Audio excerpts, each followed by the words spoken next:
જય શ્રી કૃષ્ણ, જય અંબે બધાને. કેમ છો બધા? ઊંધિયાને પણ ટક્કર મારે તેવું આજે આપણે શાક બનાવવાનું છે, એ પણ સરગવાના પાનમાંથી. તો ચલો ત્યારે, મેં એક બાઉલ સરગવાના પાન લઈ લીધા છે, તેને ધોઈને સમારી લીધા છે અને તે જ માપથી મેં ઘઉંનો જાડો લોટ લઈ લીધો છે. અને હવે તેમાં બેઝિક મસાલા એડ કરીશું: મીઠું, હળદર પાવડર, લાલ મરચું પાવડર, થોડો અજમો. તેને હાથથી મસળીને લઈ લઈશું. અને હવે તેમાં એડ કરીશું થોડા તલ અને સ્વાદ મુજબ થોડા ગળપણ માટે થોડી ખાંડ મિક્સ કરી છે. અને તેમાં મોણ નાખીને સરસ એવો લોટ બાંધી લઈશું. સરગવાના પાન હેલ્થ માટે ખૂબ જ સારા હોય છે. અખરોટ બદામ કરતાં પણ વધારે પોષક તત્વો સરગવાના પાનમાં રહેલા હોય છે. D3, B12, ડાયાબિટીસ તેમના માટે તો આ ખૂબ જ ઉપયોગી છે અને તેનો સ્વાદ પણ ખૂબ સરસ આવે છે. સરગવાના પાનની જગ્યાએ તમે મેથીના પાન પણ લઈ શકો છો. સાંધાના દુખાવા હોય, હેરફોલ હોય, વા હોય, એ બધા માટે સરગવાના પાન ઔષધિ સમાન છે. હવે આપણે તેનું પાણી મિક્સ કરીને સરસ એવો લોટ બાંધી લીધો છે. હવે તેમાંથી આપણે થોડા મુઠિયા વાળી લઈશું. તેની પહેલાં મેં એક પેનમાં પાણી ગરમ કરવા મૂકી દીધું છે. હવે તેની પ્લેટને ઓઇલથી ગ્રીસ કરી લઈશું અને હાથ પણ થોડા ઓઇલવાળા કરી લઈશું અને તેમાંથી આપણે સરસ એવા મુઠિયા વાળી લઈશું.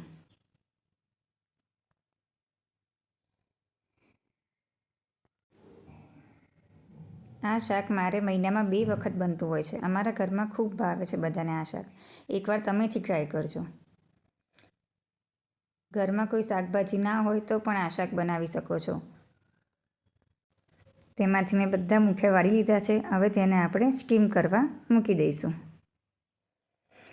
એને 15થી 20 મિનિટ આપણે સ્ટીમ કરવાનું છે. અહીંયા આગળ મેં લઈ લીધું છે 1 વાડકીથી થોડાક ઓછા તુવેરના દાણા અને અડધી વાડકીથી થોડાક ઓછા વટાણા અને 2-3 નાના રવૈયા લઈ લીધા છે. આપણે ચેક કરીશું કે આપણા મુઠિયા સરસ એવા સ્ટીમ થઈ ગયા છે. અહીંયા મેં કોઈ જાતનો સોડા એડ કર્યો નથી, તો પણ તે સોફ્ટ થવાના છે.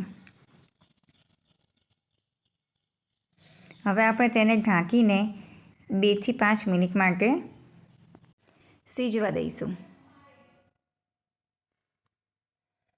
તે સીજીને ઠંડા થઈ ગયા છે.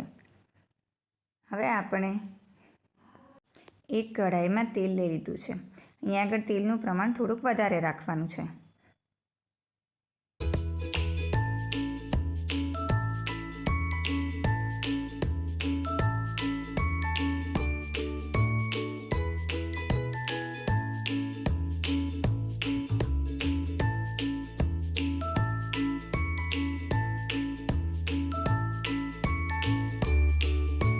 તેલ ગરમ થાય એટલે તેમાં મેં રાઈ એડ કરી દીધી છે. રાઈ તતડાય એટલે તેમાં રીંગણ, તુવેરા અને વટાણા મિક્સ કરી દઈશું અને તેમાં હળદર અને મીઠું એડ કરી દઈશું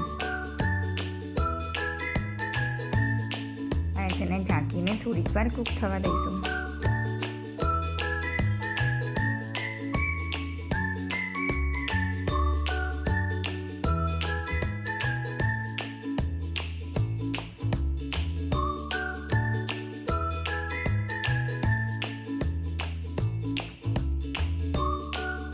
તેમાંથી તેલ સેપરેટ થઈ ગયું છે અને રીંગણ પણ સરસ ચડી ગયા છે. હવે તેમાં ગળપણ માટે થોડો ગોળ એડ કરીશું આપણે અને ગોળ ઓગળે ત્યાં સુધી તેને કૂક થવા દઈશું. શાકમાં થોડું ગળપણ એડ કરવાથી તેનો સ્વાદ ખૂબ જ સરસ આવે છે અને તેલ પણ સેપરેટ પડે છે. તેમાં મેં 1થી 1.5 ગ્લાસ જેટલું પાણી લઈ લીધું છે અને તે ઉકળે એટલે તેમાં લાલ મરચું મિક્સ કરી દીધું છે. ત્યારબાદ તેમાં અહીંયા આગળ મેં 1 ચમચી જેટલો ઊંધિયાનો મસાલો મિક્સ કર્યો છે.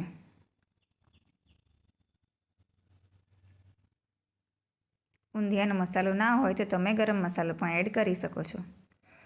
હવે આ મુઠિયા સરસ સીજી ગયા છે અને ઠંડા પણ થઈ ગયા છે અને આ પાણી ઉકળે એટલે આપણે તેમાં મુઠિયા એડ કરી દઈશું. આ જે પાણીનો રસો દેખાય છે તે બધો મુઠિયા એબ્ઝોર્બ કરી લેશે, એટલે શાકનો રસો સરસ થીક થઈ જશે. અને આપણે તેમાં 3-4 મુઠિયાને પણ એમાં મિક્સ કરીશું ચોળીને. આ મેં સ્મેશ કરી લીધા છે મુઠિયા 3-4 અને તેને મેં એડ કરી લીધા છે, જેનાથી આપણો શાકનો રસો સરસ ઘટ્ટ થઈ જશે.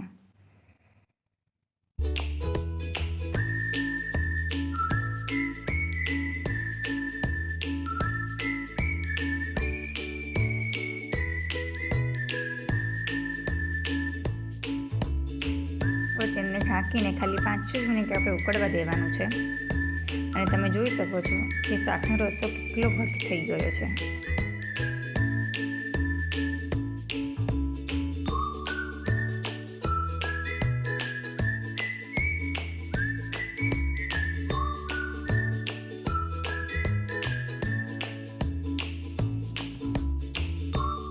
લાસ્ટમાં તેમાં લીંબુનો રસ નીચોડીશું.